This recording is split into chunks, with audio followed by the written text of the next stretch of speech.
Good morning. Welcome to the Light on Suitability podcast. I'm your host, Elizabeth Comeau, with Joseph Haytas, co-host. We are parole attorneys, and we have this podcast to share information with the loved ones of our clients and other people's clients so they kind of know what's going on and they can feel connected to the process. What we are doing at the request of Mr.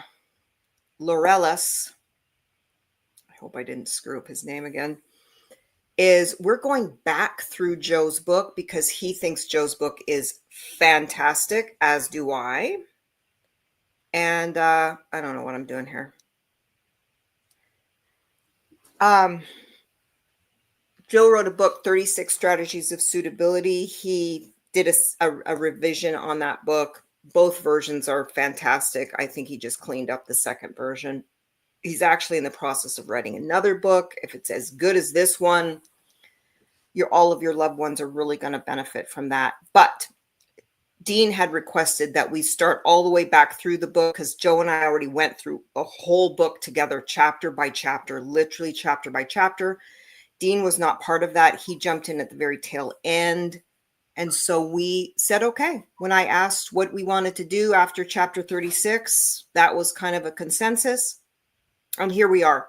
Chapter 4, control your anger, reduce your stress. So I will lead us off with what I think the chapter is about. I can't remember the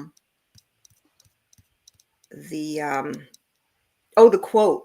Everyone you meet is fighting a battle you know nothing about. Be kind always. Really love that. A lot. And that's just kind of isn't that the epitome of empathy, Joe? But yeah, because everything, there's something going on with everybody at some time, well, all the time, and we don't know about it. It's just like deep within them, and we don't know. There's that saying: we all live lives of desperation, of quiet desperation. Quiet desperation. Yeah. When you get older, you try not to so much, but this particular chapter, I think Joe's emphasizing the critical role of emotional regulations, in particular in preparing for parole hearings. And he talks about, well, at least anyway, there's unchecked anger, because I think our clients learn we all get angry. Joe and I get angry.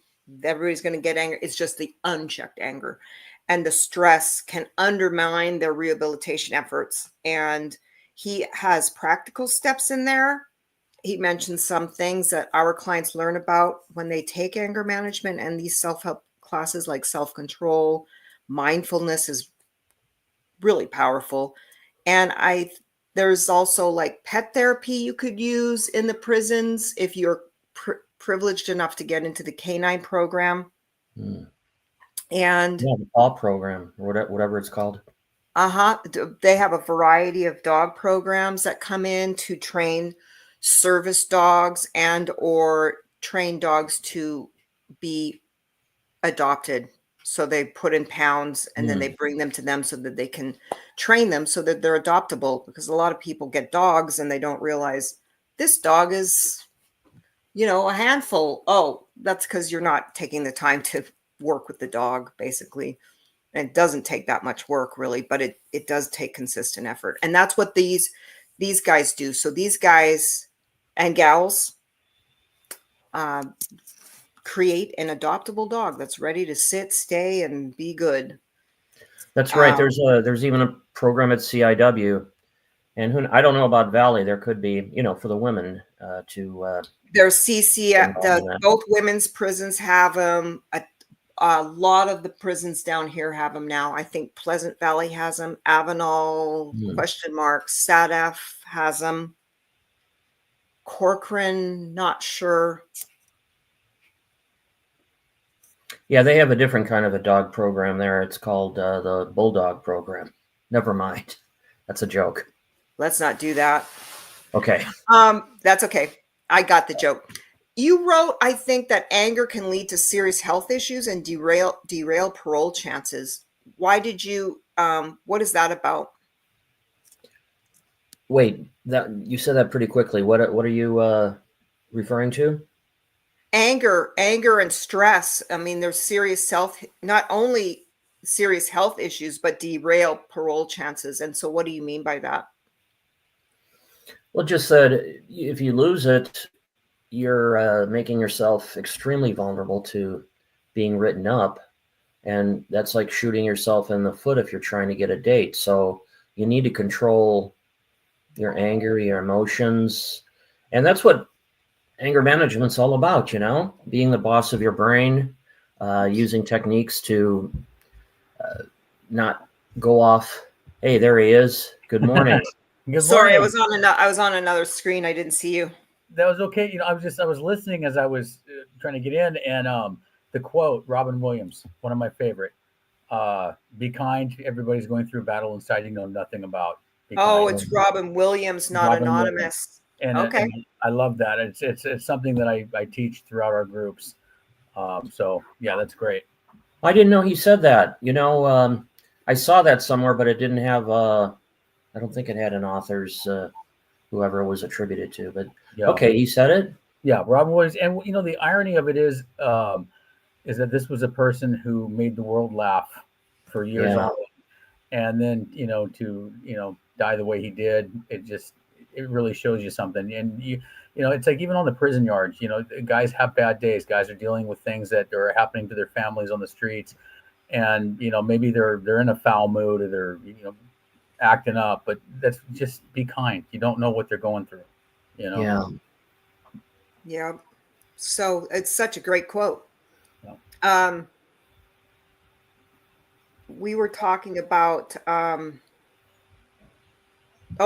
If you blow it, if you get angry and don't use your coping strategies. So Joe mentioned some of those, big one is walk away from conflict. And is there a link, Joe, between anger and criminal behavior? The way that the parole boards see that? Do they see a nexus between anger and criminality and their antisocial behavior and future dangerousness? Well, it's not one size fits all. It depends on the individual, on the person. Maybe they have pent up anger and they're just, want a war against the world. But so there, in that kind of a case, I believe there is a nexus. And regardless, anger is a secondary emotion. So anger could be fueling anything. I mean, we're human beings, anger that's misplaced. Like, for example, something happens at home and then it continues as you drive away from home, and then it turns into road rage, or it metastasizes. Yeah, good word. Yeah, really good word. And I think that a lot of these parole if you have a loved one whose anger had any kind of a role to play in who they were before, and Joe combines this with stress, but I've noticed a lot of the panels wanting these stress management plans as well. So definitely need to have a relapse prevention plan discussing their history of anger. A stress management plan is probably helpful, discussing their history of stress and not handling stress. I always think stress is a trigger for other things, but I guess if someone is just so stressed out all the time and it's really perhaps a bigger risk factor than just a trigger to a potential, the primary risk factors like violence or substance use or whatever that is, sometimes that relapse prevention plan could be great. And I don't know, what do you, let me ask Dean about anger, stress, what he teaches to his group. I'm glad you asked. I was chomping at the bit over here. Joseph, Joe's got it right. Anger is a secondary emotion. It's a natural emotion. Everybody in the world gets angry. It's not a character defect. A lot of people say, well, this is one of my character defects. It's what you do with the anger that determines whether or not it's a character defect. For example, violence. Being violent is a character defect, and that can come from anger. But anger is usually set off by a primary emotion. If somebody's calling me names and I feel belittled and humiliated, then I get angry. But I think also what's important is to understand where anger comes from. Anger comes from fear and pain, one or the other, if not both. Fear of not being in control, fear of losing something. People get angry. Pain, physical pain, smash your finger in a door. Tell me you don't get angry when that happens. Um, Also emotional pain. Somebody hurts me. They break my heart. My girl leaves me. I get angry. That's where anger comes from. So it's being able to identify that and then address the situation. When it comes to stress, I know that stress is one of the things the board is big on when it comes to, especially to reentry. And there are many stressors when a person's been in prison for 20, 30 years and all of a sudden they're trying to reenter. And I'll ask guys, well, what is it that you do when, you get stressed? Well, I'll take a walk, I'll exercise. Okay, fine for the moment. But as soon as you're done doing that, guess what's still there? The stress. So you've got to address the stressor. So how do you do that?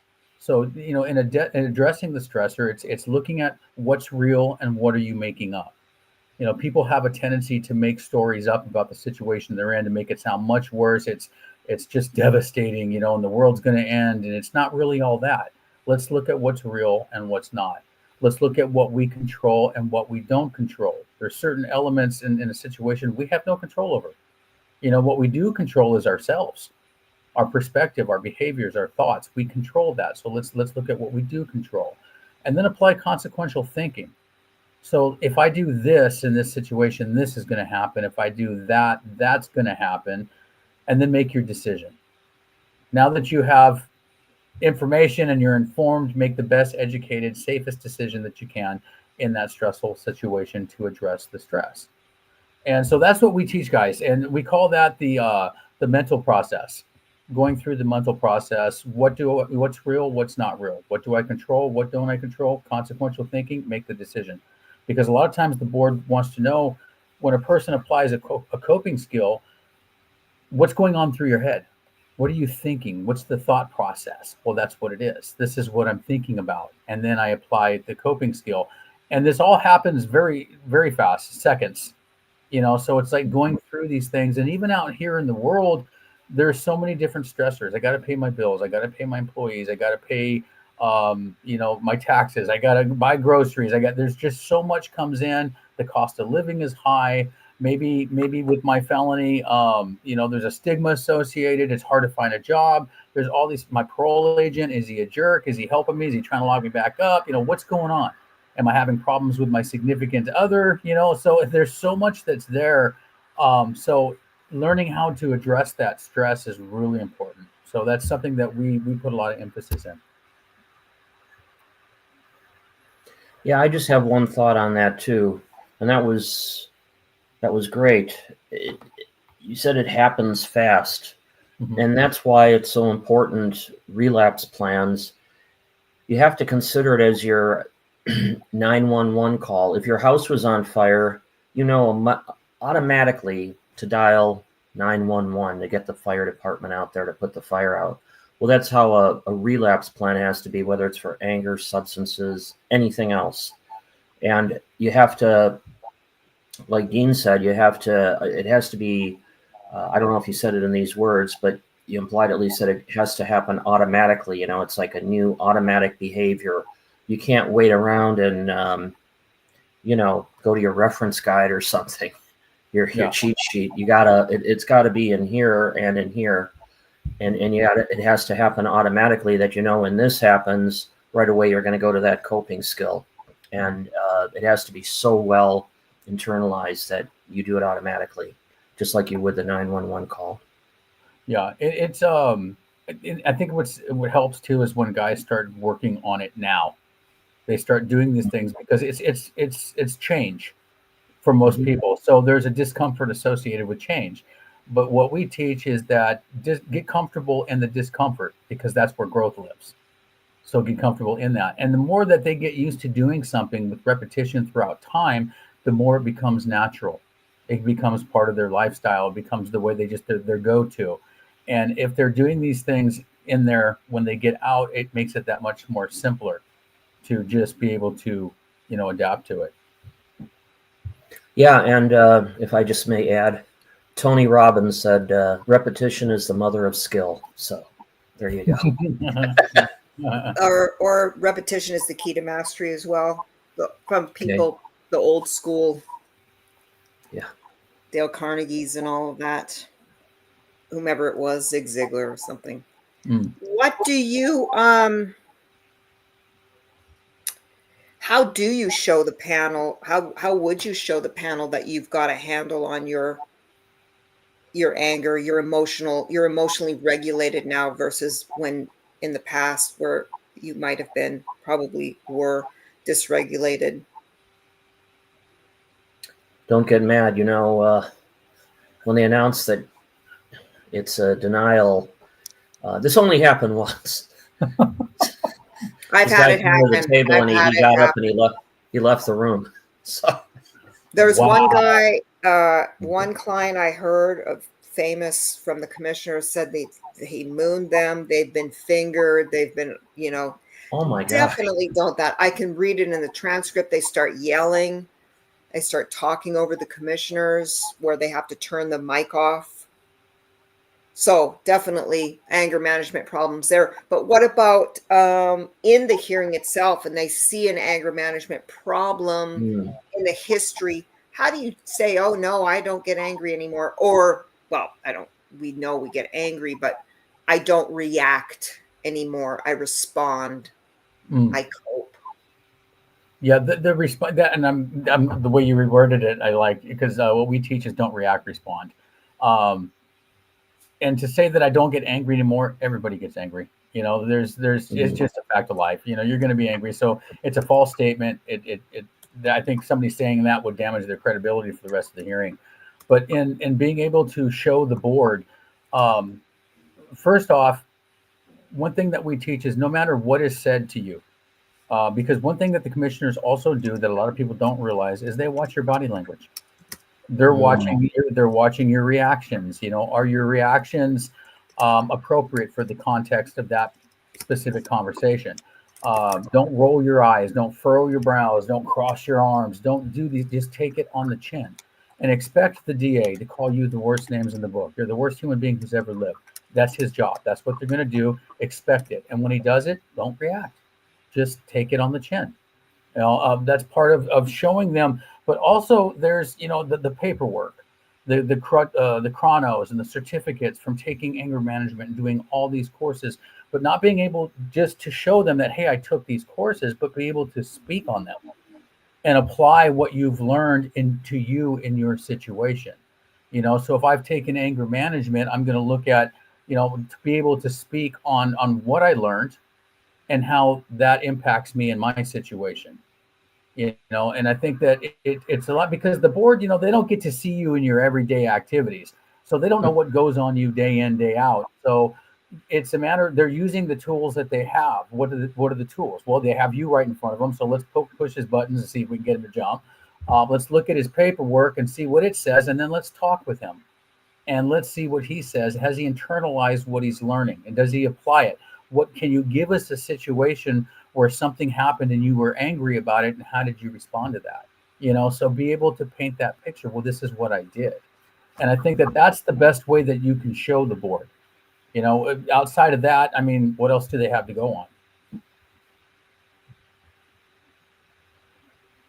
Yeah, exactly. So another thing is, and what about stress?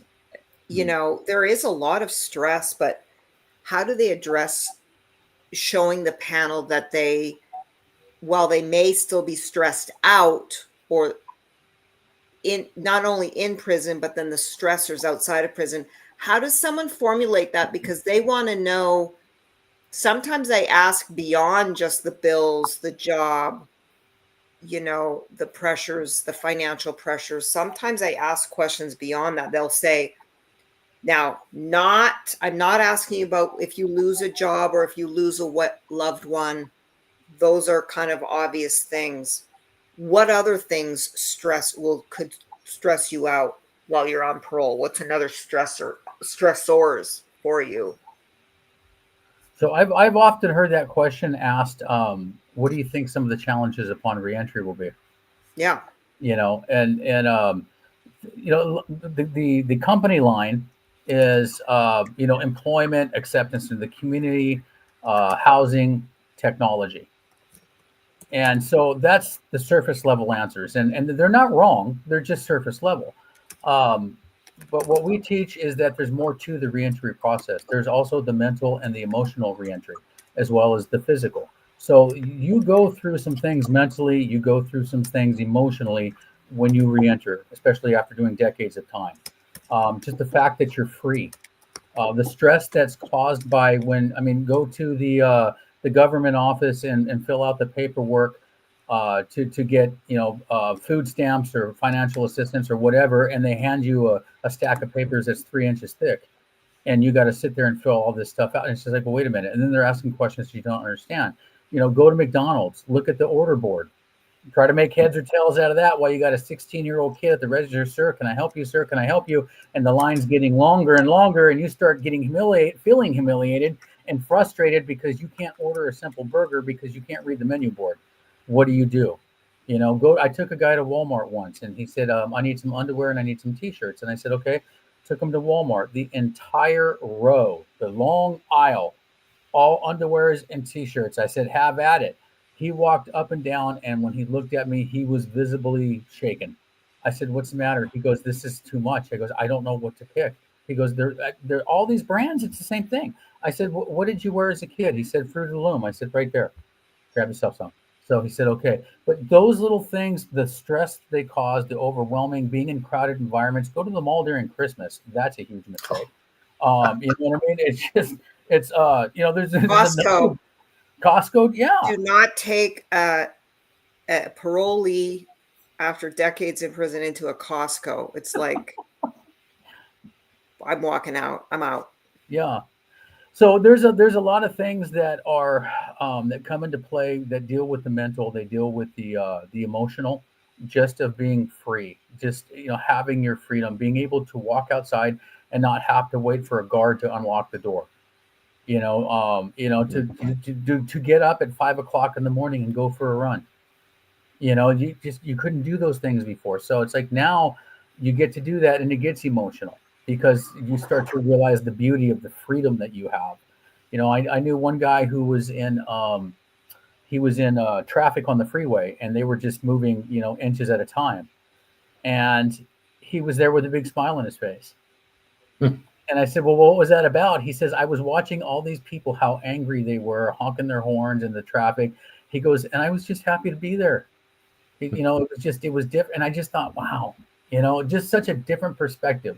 You learn to appreciate things that you haven't had for so long. And most people, that don't appreciate things because they're used to having them. Most of us, are really, we really lack a gratitude practice in our daily affairs. Mm-hmm. All of it, because it's really not that big deal. Fortunately, I have a pretty bad temper, but no, really, no way. You should have seen me this week too.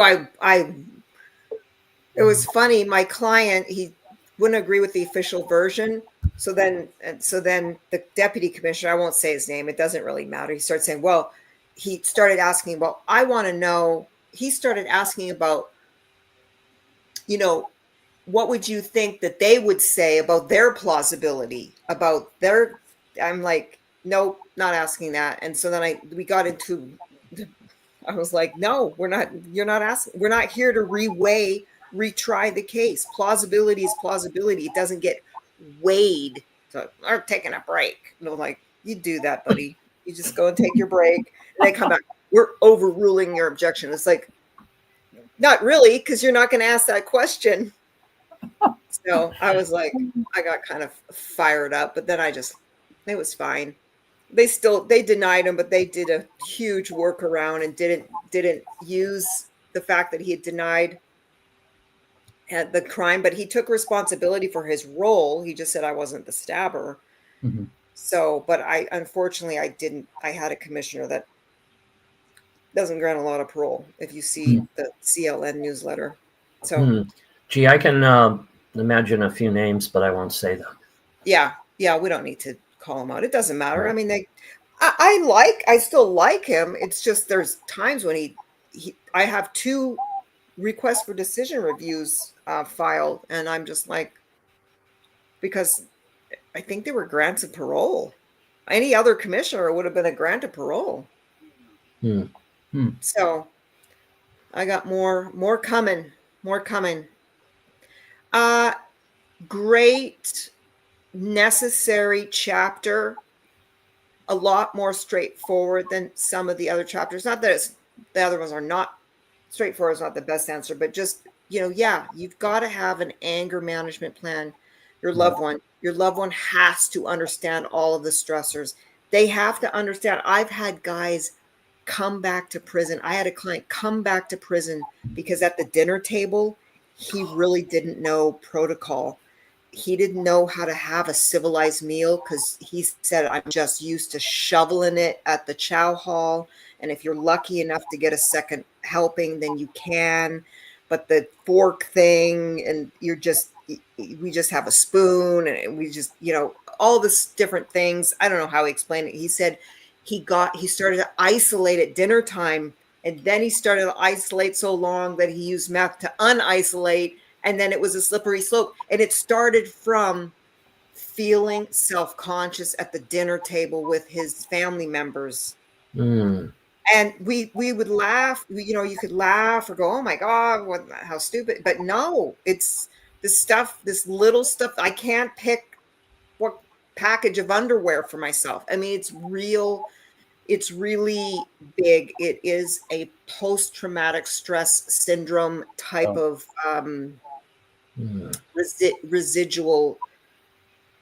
Not that it's that in and of itself, it's just kind of this ancillary type of post-traumatic stress syndrome from getting out of prison. It's just like Shawshank Redemption. There is that phenomenon of getting out going, I made it, and now I'm in this empty room, and going, what now? Where's all the excitement? Yeah. And a lot of our clients, a lot of your loved ones, adult children of alcoholics and dysfunctional family, one of the laundry list traits is addiction to excitement. And that means not exactly how it sounds, but it's so familiar. It's familiar that we start to do things subconsciously to put us back into the excitement. And that's also part of the antisocial personality disordered stuff with the gangs and whatever crime is, to be quite honest with you. It's just your amygdala, your thing, your pattern is just, it's always trying to pull us, every one of us, it's trying to pull every one of us back into the familiar. I feel safety, emotionally safe in this familiar yet destructive pattern. And that's just, your ego will take you back there all the time. So just to fight that fight is a terrible word too, but just to resist, really actually embrace. So David R. Hawkins, he's written a number of different books. His philosophy is letting go. And how do you let it go? Sit in the fire of it. And that's an AA principle, but sit in it. Go, I'm feeling, but learn to identify the feeling and then feel it and feel it and feel it until it dissolves. Don't try not to feel it, but feel it until it dissolves. And I'm not saying the process expertly, but if anybody's interested in that book, it's a game-changing book. Like, I read it all the time. It's a game changer. Could you please repeat the name of the book and the author again? It's Letting Go. I'm pretty sure it's called Letting Go or How to Let Go. The man is brilliant. He's got this whole kinesiology thing. David R. Hawkins, his whole thing is on these. Everything puts out a vibrational, in his mind, a number, and he does this. Oh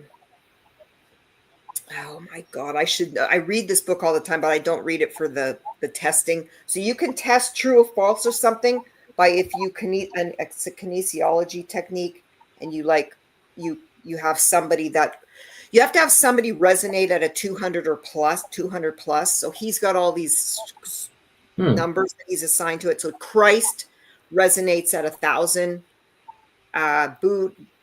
Whatever. Yogananda Paramhansa, he resonates at a 600. Anybody who is resonating at a shame is like at a 50. Guilt is at a 50. Anger actually is getting a little bit up there because now your shame and guilt is actually beneath anger, which is strange. Depression, apathy, way down there because you're barely living. But then once you get to 200 and you start to really have empathy for people, true empathy and things, and you start to get into the 200s, the 300s, he's saying that collectively the United States operates at a 400.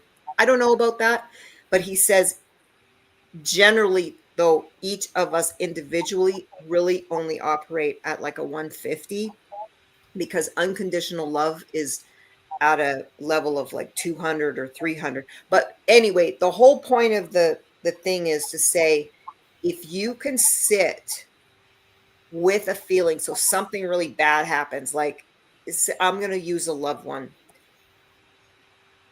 One of our clients. So you're in prison and someone comes in and I don't know, you've got OCD about people bird bathing and not cleaning up after, and they splash all around and they make a mess. And that, for whatever reason, because of your adult children of alcoholics and dysfunctional families, post-traumatic stress syndrome, that thing is just cannot do it. Okay.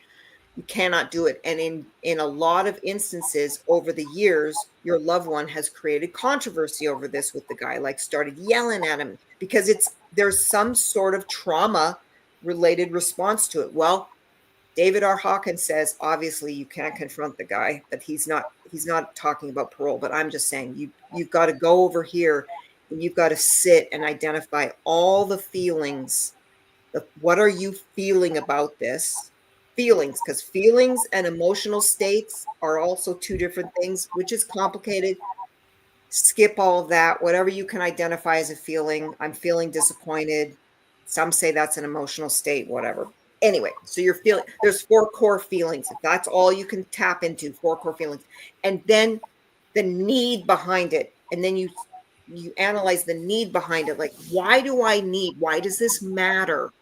And really map it out. Okay. And then just sit with it and sit with it and sit with it until it dissolves. And then it will literally dissolve. And then you have love for your brother. And so you have love for your brother. You don't punish him for this unforgivable sin. It's no longer a sin. It's just an error. Maybe he's a young kid. He hasn't been raised. You develop empathy for the situation because you sat with it. That's only one thing. It's like, but most of us, we avoid pain. We avoid pain. That's how we get into all these messes to begin with. To handle pain, we do these dysfunctional coping strategies: drugs, alcohol, crime, gangs, assaulting people, etc. So he's saying that's because we're always, and especially alcoholics and drug addicts, we always throw out, I'm not feeling that because it's painful. Why is it painful? Because when I'm a child and things were painful and I had dysfunctional parents and I was supposed to be nurtured and soothed and talked with about it and been said it's okay to feel that, and all those things didn't happen. So then we started to learn to think instead of feel. and throw the feelings out there. And then we started to behave in a certain way and whatever. So we're just so programmed not to feel. That's why I think David R. Hawkins has it's such a brilliant book. He also has a new one coming out, which is really being released in 5 days or something, which I, of course, ordered. He's got a series of 9 books. I love the man. Yeah, the phrase that we use is "hug the cactus." Nice. That's it. It's not comfortable. It hurts, but you know what? Hug it and work through it. So it's hugging the cactus. Yep. It's just another variation on that. Sometimes people, some therapists will use the have compassion for yourself first for feeling angry at the guy. Start with yourself first. Don't shame yourself because you are angry inside and going, that little prick and his splashy habits are ruining my life. Okay, have compassion for that, because that's just some part of your inner child has not been sufficiently soothed. Right. And so soothe the inner child. And I just had that conversation with a client this week. He's talking about how certain people behave on the yard, and how it can get really annoying. It can be just get on their nerves. And I told him, I said, look, there's a reason that person is the way they are, and you probably have no idea why, but there's something that developed and shaped him to be who he is today, just like you. So rather than being judgmental on it, getting angry and frustrated over it, have compassion and look at him and say, I don't know why he is that way, but it's for a reason, and let it be. And it comes and the Buddhists will say, or other schools of thought will say, first have compassion for yourself, that you're reacting internally in this negative way toward this person and didn't first show them empathy and compassion. Right. And then start thinking, exactly why, who knows, they just weren't, whatever. And sometimes people are so depressed, so apathetic, so whatever, they don't care about their fellow human being. And also, who are they? Are they in programming? Have they taken a lot of stuff? Are they working the steps? Most people, I can tell right away if you work the steps or not, whether you're just memorizing steps or whether you're working steps, because they have a lot of compassion. When you work those steps and you get to step 12, you have a lot of compassion for others. And it's tough. It's tough. I tend to stay away. I'm just like, oh, you brought up this histrionics things. That's what it's, the histrionical, because it's a cluster B thing, right? Because our clients a lot of them are cluster B, histrionic, narcissistic, borderline, and antisocial personality disorder. And they've got just the right amount of traits from each one of them just to make it just a complete mess internally, and needing a lot of work. I learned that from something. Too much something. I think a big part of how we teach guys to address those things is practicing acceptance over expectations.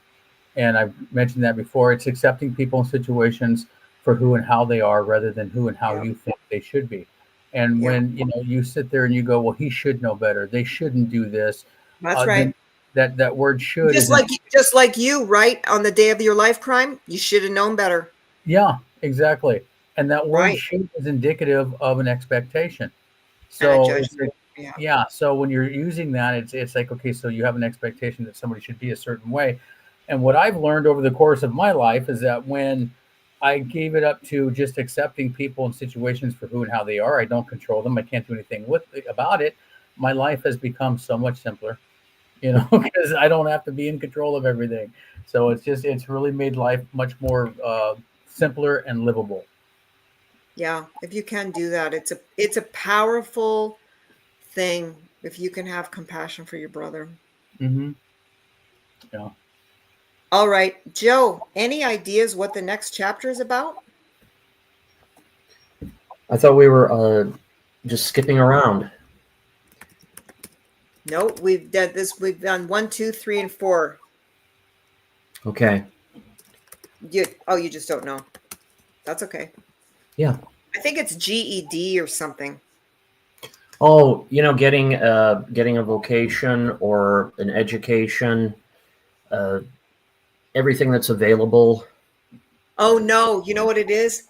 Hmm. Get out of the prison gang now. Okay. Not tomorrow. Yeah, if Now. you're in a gang, forget it. Especially if they have paperwork, stating that you're in a gang, And no. the other thing is, well, we'll talk about it next week, but Yeah. if you're just, I told them I'm no longer wanting to participate, but you're still on the general population yard, and that's a big one. So next week, I'm available. I'll be here. So whoever's available, I will see you. And All right, same time, same station. Yeah. same time, Joe, same station. It's your station. It's the Joe Haytas 36 Strategies of Suitability show, and I love it. Yeah. Thank you. I'm really excited about your new book too. Well, you know what? I have some good news. It was approved by Amazon, and it's available. On Thursday, it became available, and I'm so Wow. excited about it. Should we switch gears and do that book? Please, you know what? Read it first, and then decide. Okay. We could just read it chapter by chapter together. Oh my gosh. We'll talk about it, okay, off camera. It's your book, Joe. It's fine. Okay, we'll go off camera. Okay. All right. You guys have a good weekend. Well, thank